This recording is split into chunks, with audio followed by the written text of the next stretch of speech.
네, 오밤중의 뉴스 함께하고 계신 지금 시각이 11시 53분입니다. 오늘 정말 제가 서론이 너무 길었네요. 예, 서론이 길어졌으니까 지금부터 본론 아주 밀도 있게 또 심도 있게 착착 진행해 보겠습니다. 자, 오늘 제가 준비한 첫 번째 주제는요. 자, 여러분들도 아마 좀 기다리시지 않았을까. 아마 좀 알고 계신 분도 계실 것 같아요. 자, 대검 감찰부장의 충격 증언, 고발 사주 사건의 핵심은 윤석열입니다. 자,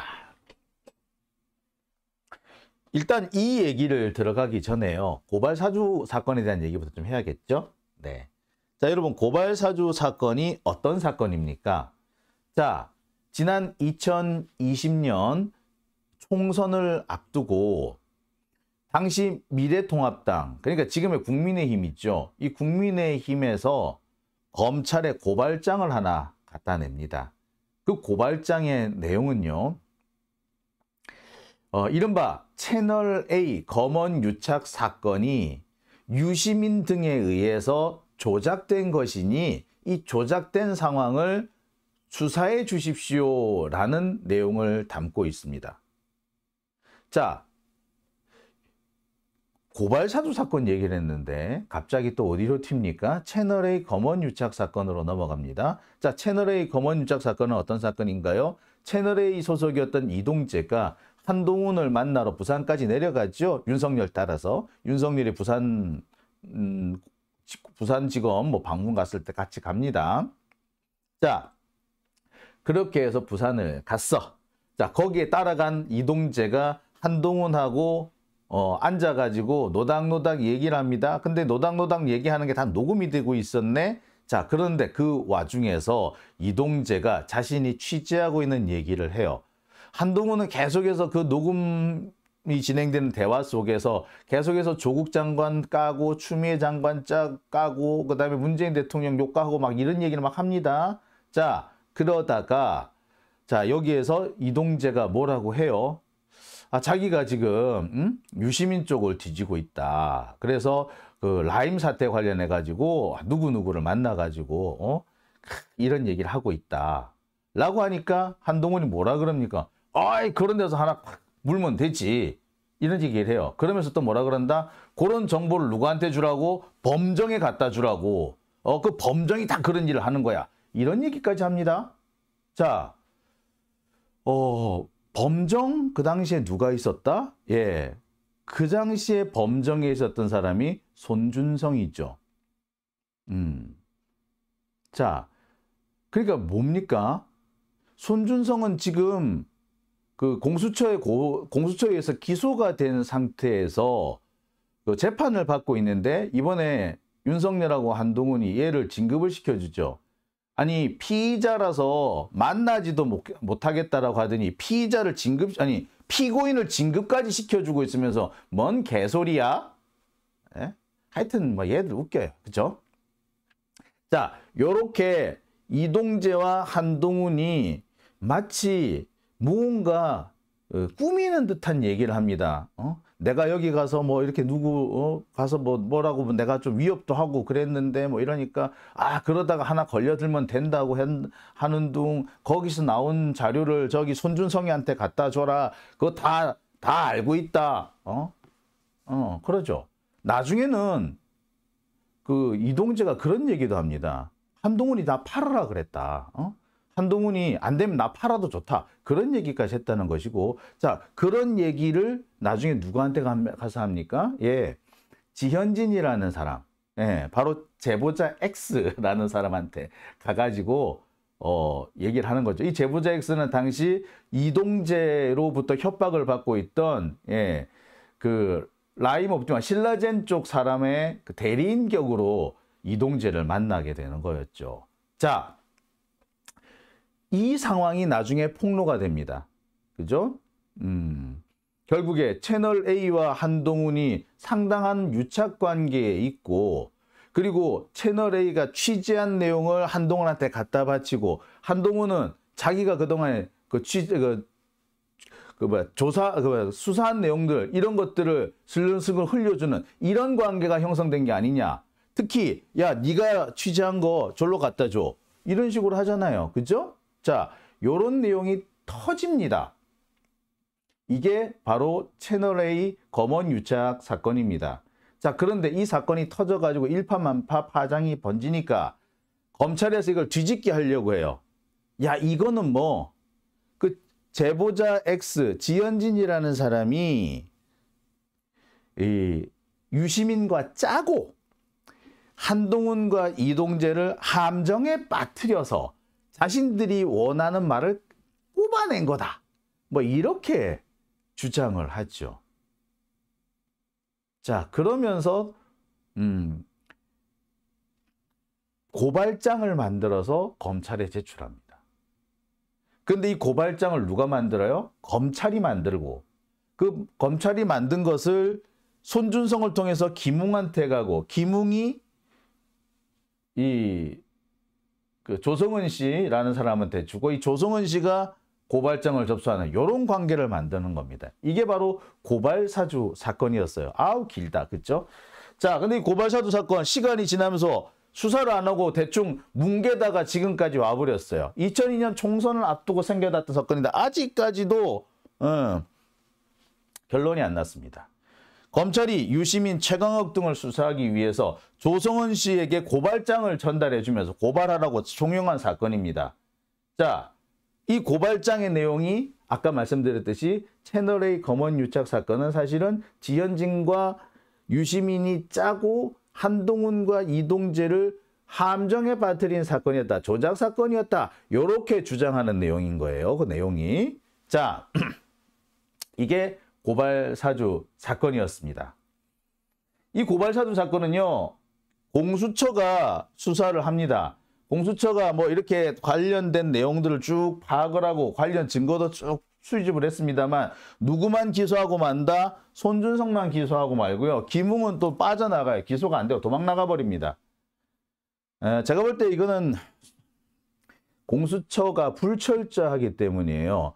당시 김웅이라는 사람은 국회의원이 아니었기 때문에 그러니까 고발사주 사건이 벌어진 그 시간대는 그 김웅은 국회의원도 아니고 또 그 당시에는 그것도 아니었죠.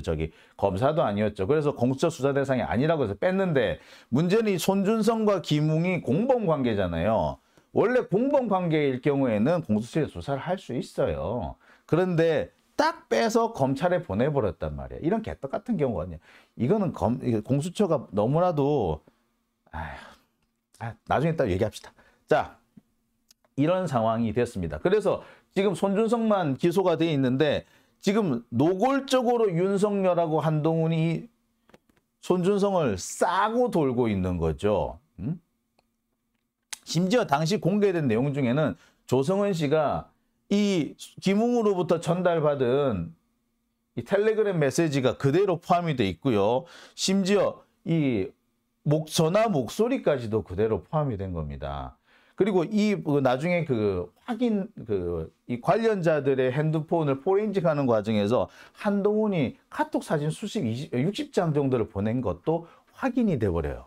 자, 누가 보더라도 진짜 핵심은 한동훈 혹은 그 위에 윤석열, 아니 검찰 조직 자체가 선거에 개입을 하기 위해서, 선거에 영향을 미치기 위해서 뭔가 작전을 짰다라는 게 드러나는 이런 사건이었어요. 하지만 당시 검찰은 대놓고 수사를 방해했습니다. 그리고 당시 검찰에 출입하는 기자들은 대놓고 공수처를 위협을 했어요. 협박했어요. 공수처가 수사를 하면요. 사사건건 시비를 걸고 넘어졌습니다. 심지어 공수처 수사에 당시 검찰총장, 김호수 검찰총장이 협조를 해주고 있다는 이유로 검찰총장실에 쳐들어가가지고 검찰총장을 사실상 감금하는 사태까지 벌어졌었어요. 자, 이게 당시 상황입니다. 자, 분위기를 보면은 그렇죠. 이 고발사주 사건은 단순히 고발사주 사건이 아니라 검찰이 조직적으로 개입한 선거 사건이고요. 선거 개입 사건이고요. 그리고 그 핵심 범인은 윤석열, 한동훈이다. 지금 드러나고 있는 손준성이나 김웅은 잔챙이, 아니 끄트머리밖에 안 된다. 몸통이 아니라 깃털이다. 라고밖에 볼 수 없는 그런 대목입니다. 자, 이와 관련해서는 이 조성은 씨도 여러 차례 주장을 했어요. 그런데 도대체 제대로 수사가 안 되고 있다고 되게 답답해하는 그런 모습들도 보였었죠.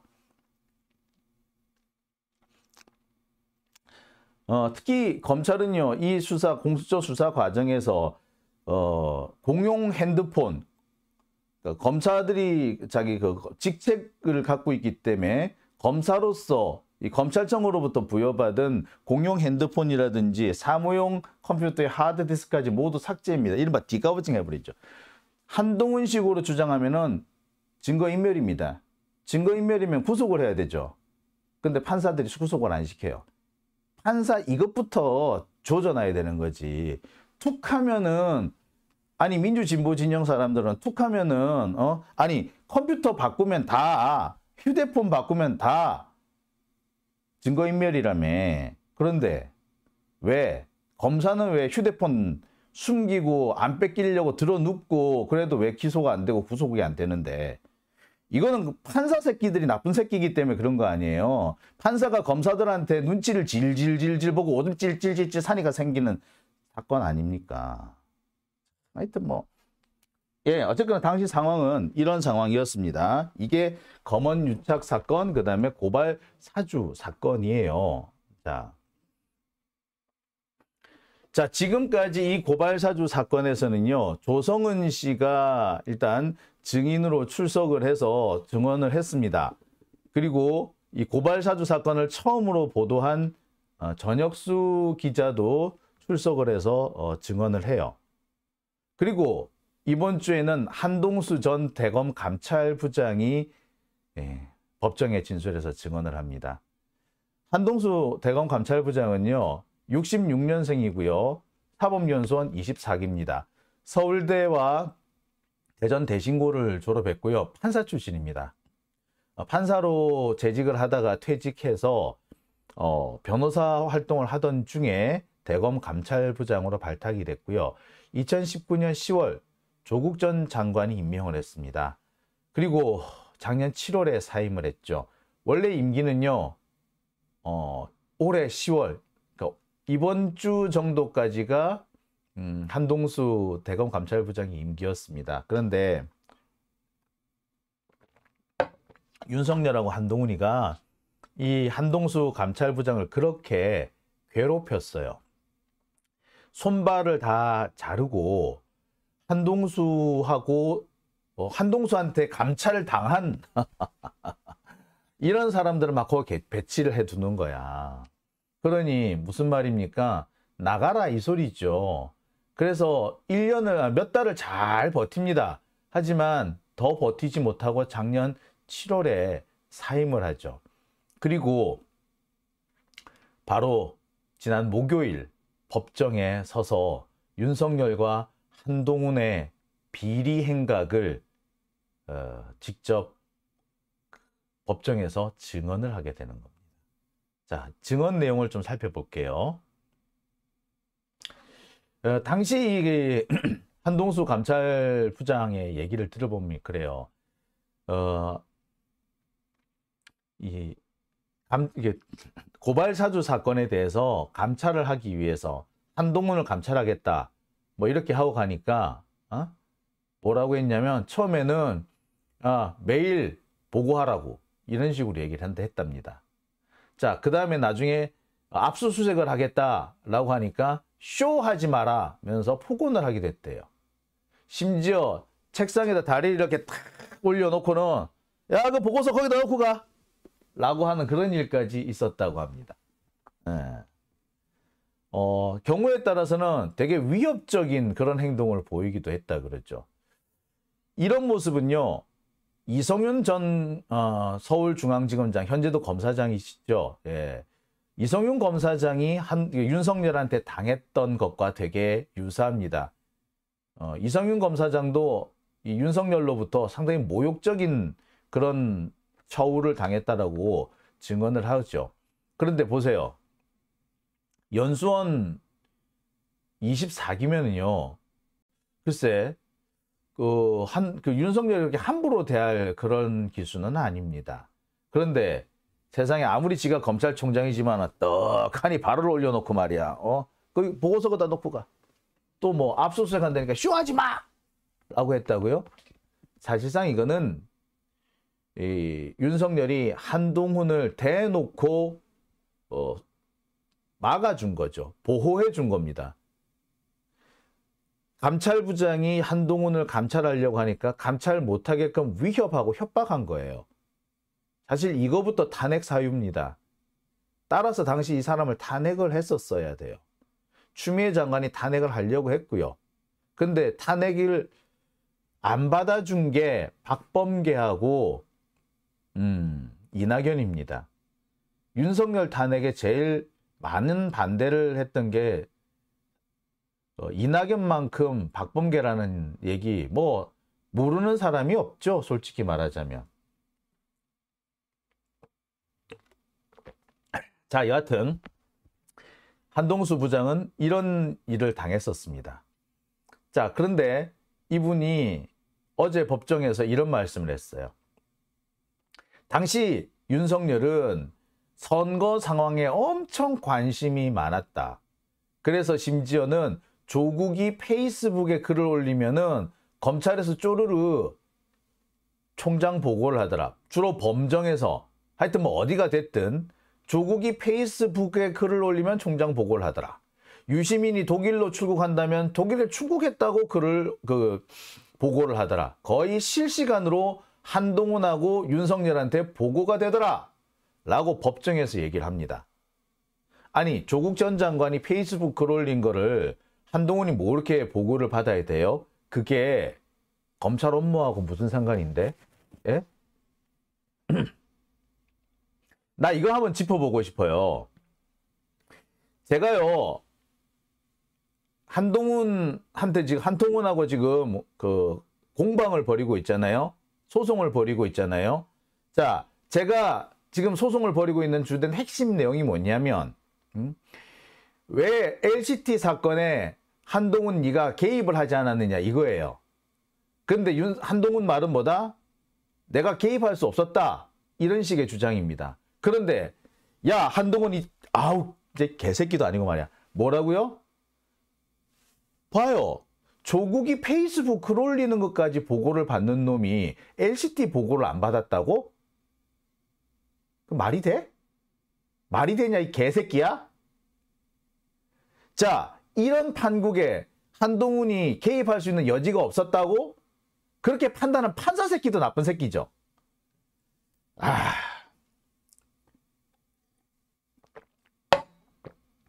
진짜 열받네.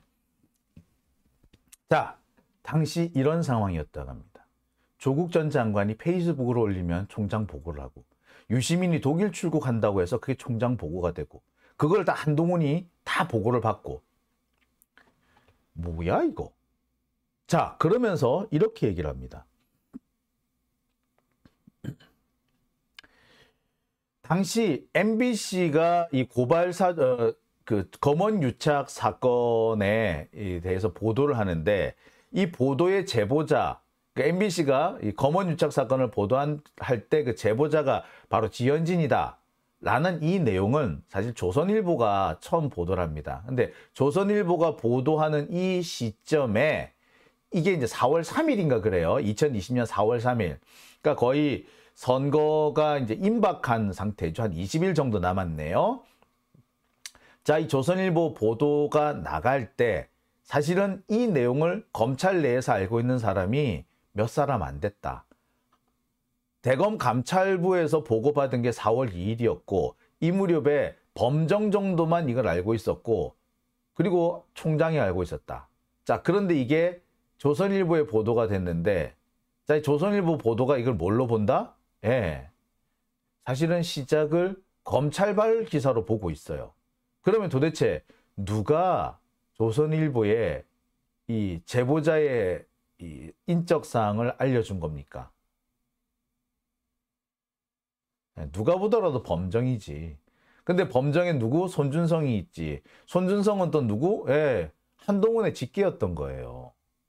자, 이렇게 되면은 한동훈이 어떤 측면에서 보든 이 고발사주 사건에 연루가 안 돼 있다고 보기가 어렵죠. 자, 그리고 한동훈은 그 모든 내용을 다 누구한테 보고를 했다고? 윤석열한테 보고를 했다고. 자, 여기서 잠시 그 제보자에 대한 얘기를 좀 해볼게요. 자, 당시 이게 돼 있습니다. 검찰에서 아마 확보한 걸로 돼 있어요. 이게 제보자 X, 이른바 지현진 씨가 자기 SNS에 올린 거예요. 이게 손준성이 그 조성은 씨한테 보낸 파일에, 손준성 보낸 파일에 들어있는 내용이 요겁니다. 자, 그런데 이거 똑같은 게 어디에 나온다? 예, 이른바 극우 시민단체라고 하죠. 법세련에서 법 접수한 거하고 똑같습니다. 가만히 보면은요, 날짜라든지 댓글 개수라든지 이런 게 똑같이 잡혀 있어요. 그 다음에 또, 예, 이것도 마찬가지. 손준성 보낸 파일에 포함이 되어 있는 건데, 이게 그대로, 예, 나옵니다. 여기서 보면은 똑같이 이 좋아요 숫자라든지 댓글 숫자, 공금 숫자가 그대로, 예, 여기 그대로 찍혀 나와요. 그러니까 사실상 손준성 파일을 보고 법세련에서 뭐 아마 보고 어떻게 보자면 프린트를 하든지 해서 이렇게 접수를 했다라고 볼 수 있는 거죠. 자, 이게 그냥 됐었을까요? 자, 누가 보더라도 검찰이 이 법세련의 고발도 뒤에서 조종을 했다라고 의심할 수밖에 없는 거죠. 손준성 파일 여기에도 나오는 내용이 법세련에 그대로 나온다? 의심을 안 할 수가 없는 거 아닌가요? 그렇죠? 자, 여하튼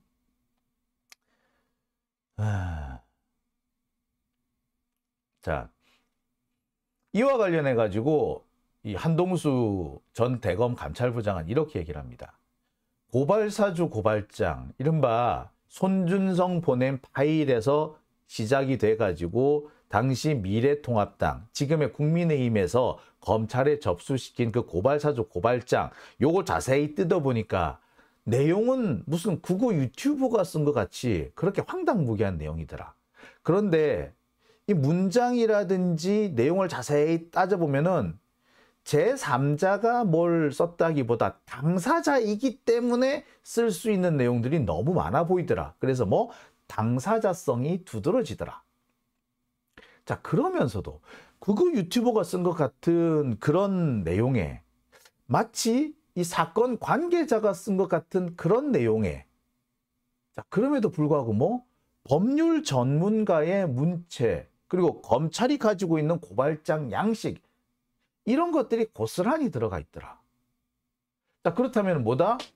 이런 생각을 할 수 있는 거죠. 이 고발사주 고발장은 뭐 극우 유튜버 혹은 이번 이 고발사주 사건의 당사자 중에 누구 하나가 어떻게 보자면은 그 채널A 검언 유착 사건에 포함되어 있는 당사자 중 어떤 한 사람, 그리고 법률 전문가, 그러니까 어떻게 보면 검찰, 요 세 사람, 적어도 세 사람, 아니 최소한 두 사람 이상이 합작을 해서 만들었다.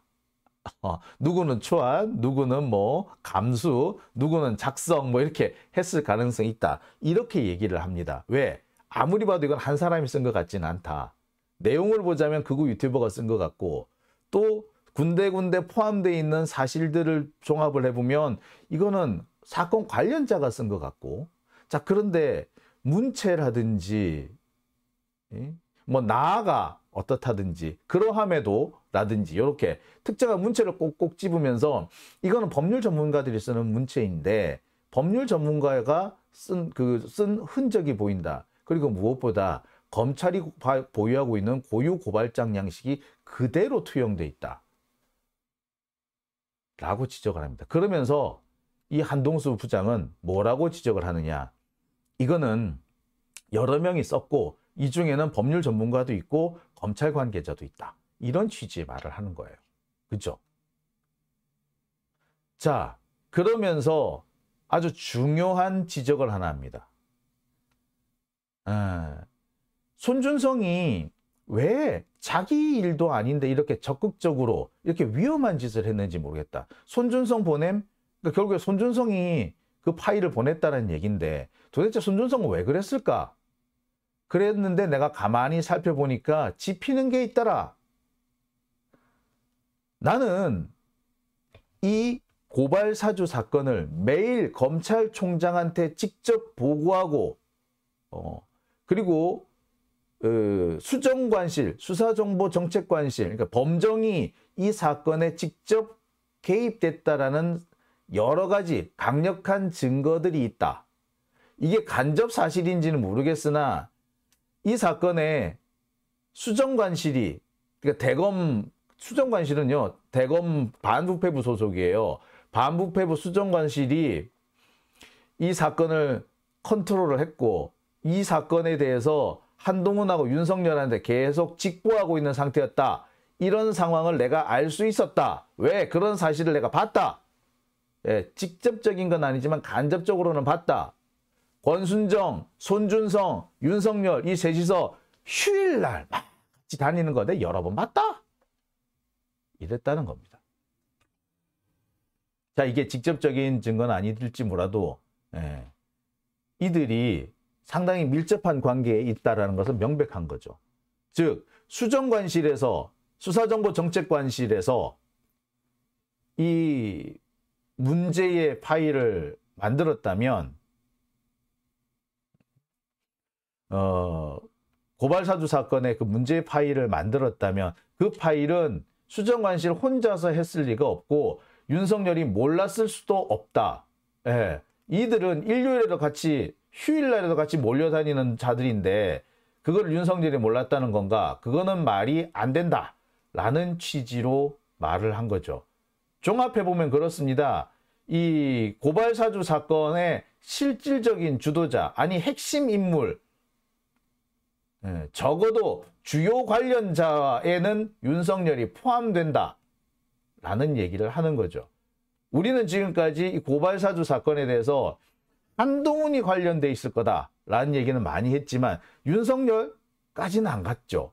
그러면서 윤석열도 분명히 알았을 거야. 아마 윤석열을 위해서 한동훈이 했을 거야. 이런 얘기까지는 많이 했고 거기서 종종 등장하는 사람이 뭐였어요? 김건희였죠. 당시 김건희하고 한동훈하고 카톡 아니면 통화도 많이 하고 카톡도 하고 막 그랬다잖아. 자, 그러면서 뭐 야, 이거 문제가 있다. 얘들 뭔가 가지고 있다. 뭔가 의심스럽다라고 우리가 했었죠. 그랬는데 이 한동수 부장은 여기서 한 발 더 나가서 사실 핵심적인 인물은 윤석열이다. 라는 취지의 말을 한 겁니다.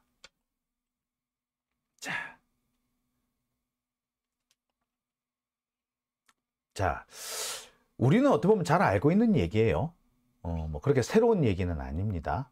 하지만 이런 얘기를 법정에서 할 수 있는 사람은 사실 우리 주변에 없었어요.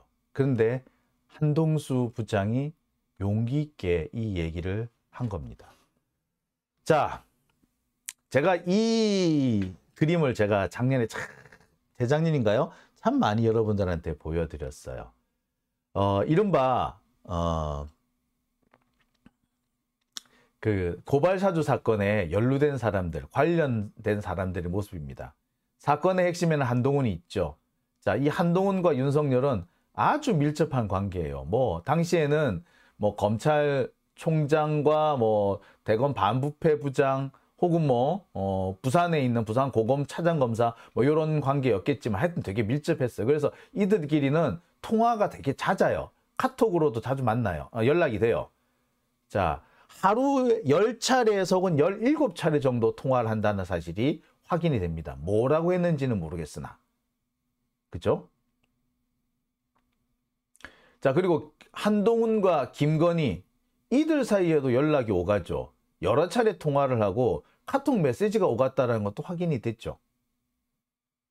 자, 그 다음에 손준성, 권순정, 한동훈 이 사람들도 단톡방 같은 게 있어서 하루 카톡이 40여 차례 진행된다라는 게 확인된 바가 있습니다. 한동훈, 손준성, 권순정. 자, 그 다음에 여기에 아마도 고발장을 작성했다면 이 사람이 하지 않았을까라고 의심되는 사람이 바로 임모 검사라는 사람인데 이 사람은 부산지검 소속입니다만 대검에 파견됐던 사람이죠. 이 사람하고 한동훈하고도 연락이 오갑니다. 이 사람하고 임모 검사하고 한동훈하고는요, 같은 직장, 같은 팀에서 근무한 적도 있었죠. 자, 그 다음에 손준성하고 이 성모 검사, 이 사람도 아마 그 고발장 작성에 직접 당사자로 알려져 있는데 이 사람하고도 손준성하고도 관련이 좀 있죠. 자, 그리고 윤석열, 손준성, 권순정 이 사람들은 뭡니까? 예, 대검 지휘 라인, 직계 라인에 속하는 거죠. 한동훈은 당시 이 라인에 속해 있다가 부산으로 내려가는 바람에 예, 그 라인에서 빠지긴 했죠. 자, 어떻습니까? 이 상황만 보더라도, 이 그림만 딱 보더라도 사건의 핵심은 누구랑 누구다라는 게 딱 드러나지 않습니까? 그렇죠? 예. 자, 여러분 잠시 그 기억에서 좀 흐려진 대목이 아닐까 싶어요. 당신 정말 우리 열받았는데 어떻게 시간이 지나면서 슬그머니 잊어버리게 된 겁니다. 검찰은요, 이런 것을 노립니다. 분명히 자신들이 명백하게 잘못한 사건 같은 경우에는요, 슬그머니 시간이 지나가기를 기다렸다가 사람들의 기억이 흐려지기를 기다립니다. 그리고는 예, 엉뚱한 엉뚱한 자료를 들이밀면서 자신들이 억울하다고 무죄 판결을 받아내거나 예, 애매모호하게 빠져나가는 짓을 잘합니다. 시간을 끌어서 애매하게 빠져나가는 짓을 잘해요. 자, 이제 이들이 더 이상 이렇게 못하도록 우리가 반드시 못을 박아줘야겠죠. 시간만 끌면 된다 라는 식으로 해서는 안 됩니다. 그죠? 네, 소리별님 새로운 기막힌 일이 자꾸 나오니까 사실 그거는 그러네요. 마치 이슈로 이슈를 덮는다고 계속 새로운 일이 퍼지니까 옛날에 이렇게 엄청난 일이 있었다는 걸 우리가 잠시 잊고 지내기 마련입니다. 마치 이거 아닙니까? 요즘 이런 말이 있더라고요. 가만히 보니 박근혜는 양반이었어. 지금 보니 박근혜가 상당히 괜찮아 보여. 이런 말 하시는 분이 있죠. 왜? 윤석열이 아주 개판이니까. 우리는 박근혜가 가장 개판인 줄 알았는데 그거하고는 비교도 안 되는 개판이 있으니 우리로서는 박근혜가 이제 와서 보니까 박근혜가 야, 차라리 박근혜가 낫네. 예? 박근혜가 멀쩡해 보이네. 이런 생각이 들지 않나요? 마치 그거죠. 자, 유인촌 옆에 신원식과 김행이 있으니까 유인촌이 매우 멀쩡한 사람으로 보이는 것과 똑같은 이치인 거죠. 그렇죠? 참 답답스럽습니다. 민구님, 손준성 탄핵, 한동훈 탄핵 가자. 예, 이제라도 가야 됩니다. 한동훈이 지금 저렇게 함부로 떠벌떠벌 하는 이유, 깐족되는 이유는 뜨거운 맛을 보지 않았기 때문에 그런 겁니다. 깐족되고 까불었는데 그거를 아무도 단죄하지 않고 자꾸 넘어온 거야.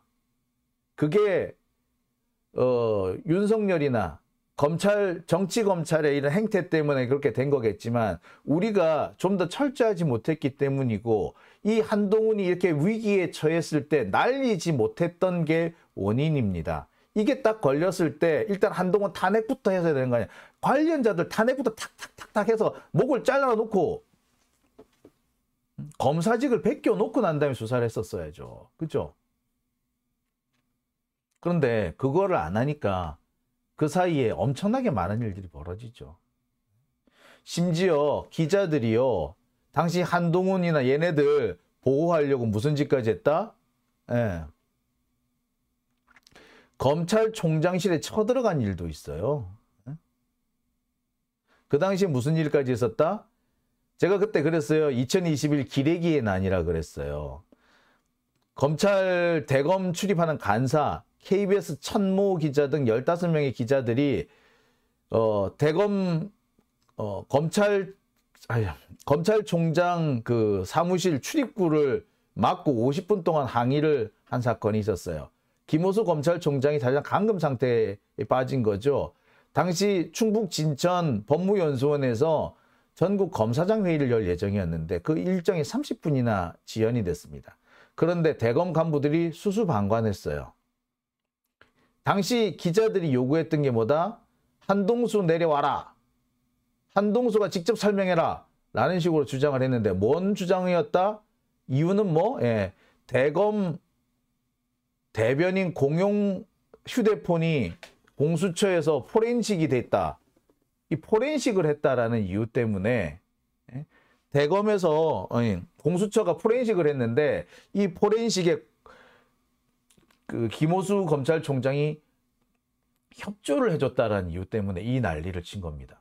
아니 왜 대검 대변인 이 사람 공용 핸드폰인데 왜 압수수색에서 포렌식한 게 뭐 잘못됐나요? 근데 뭐라고 주장을 한다? 이게 언론 자유를 침해했다라고 주장을 해요. 이 무슨 개소리야.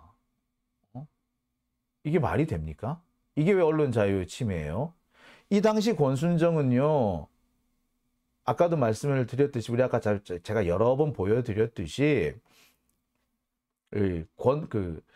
고발사주 사건에 직접 연루가 돼 있어서 당연히 포렌식을 해야 되는 상황이었어요. 근데 대검 대변인 공용폰을 포렌식했다고 해서 이게 언론 자유를 침해한 거라고요?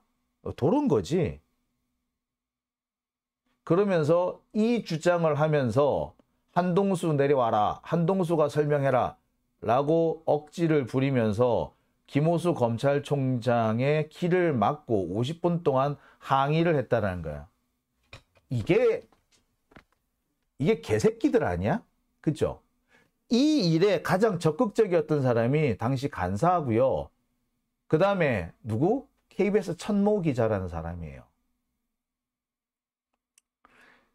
이따구로 하니까 KBS가 지금 이렇게 당하는 거잖아. KBS 솔직히 당해도 싸. 자, 오밤중의 뉴스. 제가 오늘 이 한동수 대검 감찰부장의 얘기라든지 당시 상황에 대해서 제가 이렇게 상세하게 설명드리는 건요. 우리가 잊으면 안 된다는 말씀을 드리고 싶습니다. 우리가 잊어버리는 순간 정의가 구현되는 것은 정의 구현은 사라지게 됩니다. 정의 구현이 될 가능성이 없어져요.